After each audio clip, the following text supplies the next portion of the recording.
Hey everyone, welcome back to the Now Michael channel. Today we're talking about Clawdbot, an AI assistant that's gone viral in the US and is being blamed for Mac Minis selling out.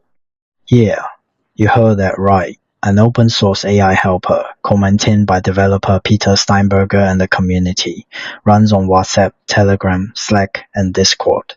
You send a message and it can clean your inbox, schedule meetings, research companies, follow leads, write content, and manage your calendar. As AV Media's 2026 guide puts it, ChatGPT can talk to you, Clawdbot can actually do things for you. One user reportedly rebuilt an entire website while watching Netflix by sending a single message to Clawdbot. You can run it on a Mac Mini around 4,600 Hong Kong dollars or on AWS's free tier with a roughly $5 a month LLM API. The pitch is simple. Use a free server plus cheap API to replace a $2,000 a month human assistant. Think Siri that remembers everything and runs tasks for you. Developers have called it a real-world Jarvis. It doesn't just chat. It has hands and feet. It can trade stocks, book restaurants, and reply to emails. Some people have spent over 180,000 Hong Kong dollars on 40 Mac Minis to build fleets of agents. But behind the hype there's a real question. What if Clawdbot is misused or compromised and ends up draining your bank account or crypto? Let's start with the backstory. Clawdbot's origin has a legendary tinge. Peter Steinberger sold his company for 100 million euros, retired, then came back because retirement felt empty. That hobby turned into one of 2026's most talked about AI apps. Unlike ChatGPT or Claude in the browser, Clawdbot is local first or cloud first if you use AWS. It acts as an AI gateway that takes commands via WhatsApp, Telegram, Slack, or Discord and runs on your machine or a server. According to AV Media's guide, its appeal comes from three things. First, long-term memory. It remembers project details you mentioned last week, so you don't have to repaste context every time. You can say, remember that project I mentioned? Add a bit about, and you don't need to feed the whole background again. Second, proactive behavior. It watches your calendar and email and pings you like. You have 3 urgent emails, or meeting in 20 minutes, or that stock you follow just dropped 5%, or tomorrow's weather is bad. Consider rescheduling. One user described it as having a real assistant who actually cares. Third, real execution. It has a skills layer and can drive the browser, run Python scripts, fill forms, send emails, move files, and run programs. People use it for flight check-in, stock monitoring and alerts, car buying negotiations, saving over $4,000, and even rebuilding a website from a single message while lying in bed.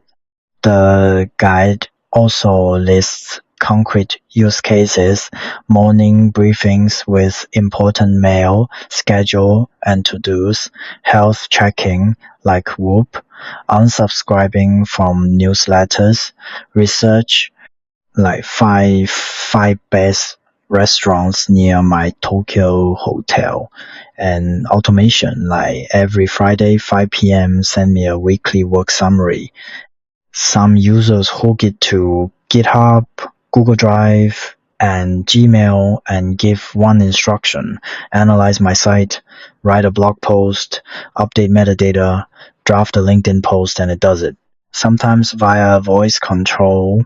So why did Mac Mini sell out? If the software is open source, why would it push hardware off the shelves?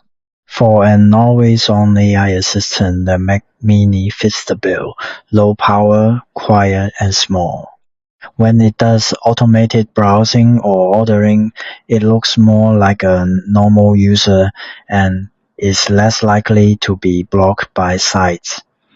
On X, people post AI workstation stacks of Mac Minis, each running a different agent. One for earnings and trading, one for PR emails. That run your own automated company vibe has made the Mac Mini an unexpected winner of this AI wave. You don't have to use a Mac Mini though. ABM Media's guide focuses on AWS's free tier. Sign up, get about $100 in credit, launch an EC2 instance with Ubuntu, and in roughly 30 minutes, you can have Clawdbot running in the cloud.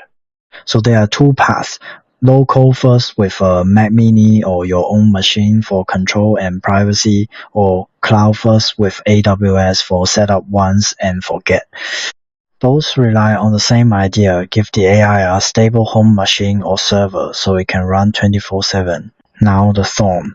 The other edge of this double-edged sword is sharp. AB Media's guide includes a warning from well-known developer: do not install Clawdbot on any computer that handles wallets, stores private keys, or has other sensitive permissions. To deliver full automation, Clawdbot needs very high system access shell and file system read-write. In practice, that means it opens a large backdoor on that system. If the model misjudges an instruction, it could accidentally install malware or fall victim to prompt injection.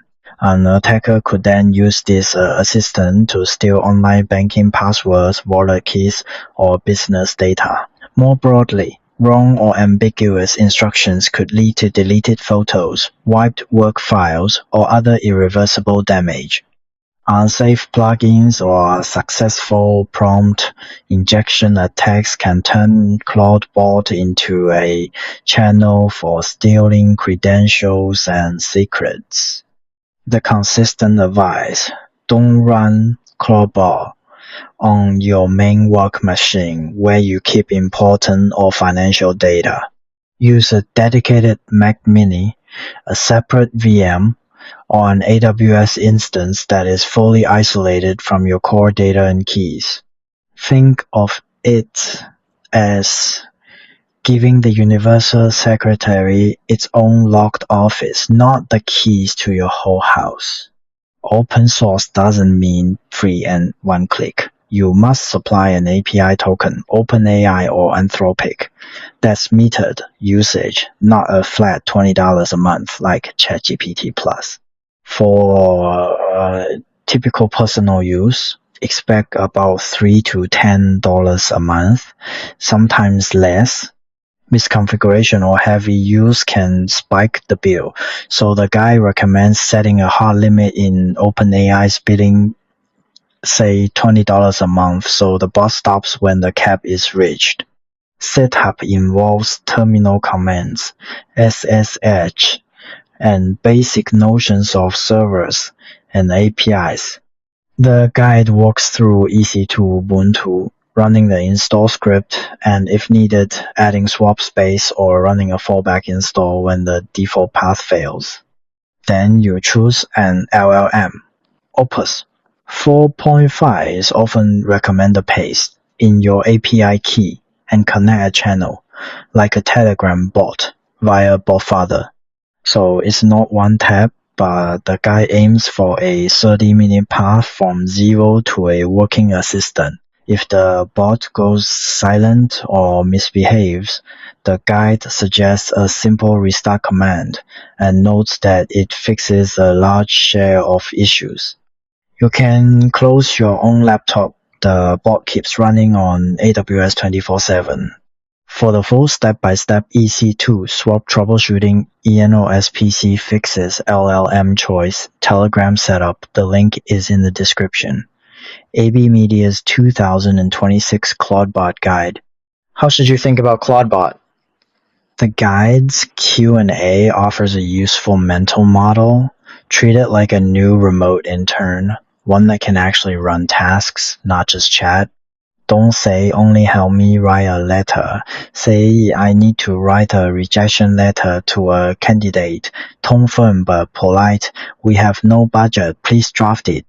Because it has memory, you can also say, remember that project I mentioned?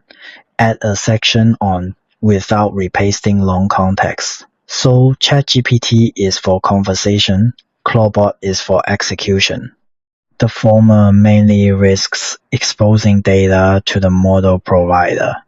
The latter can move files, send emails, and run code, so misuse or compromise can lead to lost data, stolen credentials, or financial loss. That's why the separate machine, VM, or AWS instance rule matters. So, where does this leave us? Clawdbot's rise signals the next phase of AI, from answer questions to act on your behalf. We're moving into a BYOD, bring your own device AI era. Keep data and control where you want them, and hand execution to agents running in a safe, isolated environment. That's an efficiency leap, but it also raises new questions about security and access. Before you give this universal secretary a permanent home, give it a secure, isolated office, a dedicated Mac Mini, a VM, or an AWS instance, and keep wallets, keys, and core data elsewhere. Otherwise, a bug or a compromised Clawdbot could wipe files and photos or steal passwords and savings. If you want the full 30-minute setup, troubleshooting, and Q&A on safety, cost, and usage, the link to AB Media's detailed guide is in the description. If you found this useful, hit subscribe and turn on notifications so you don't miss the next one. Thanks for watching, and I'll see you in the next video.